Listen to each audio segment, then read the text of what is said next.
现代台语版圣经启示录第10章，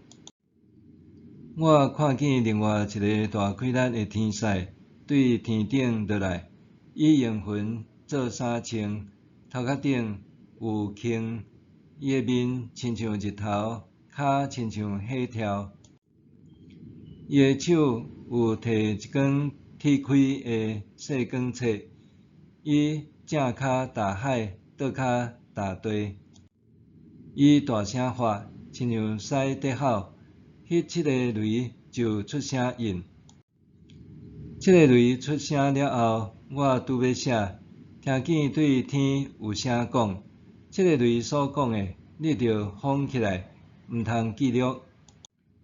后来我所看见脚踏海甲地迄个天使，举正手举天，举迄位永永远远活地的上帝，就是创造天甲天顶的物，地甲地上的物，海甲海里的物的，宣布讲，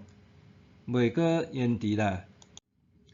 不过第7个天使得要分伊的喇叭，喇叭的声弹会日，上帝对伊的仆人正先知所宣告的奥妙会实现。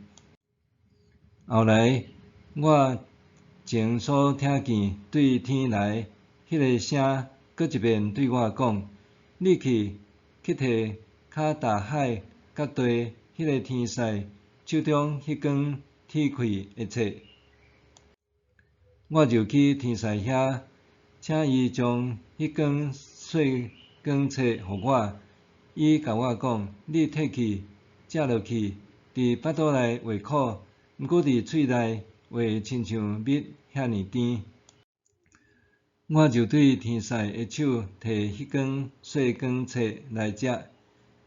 喙内果然亲像蜜遐尼甜，毋过吞落去腹肚内就变做苦。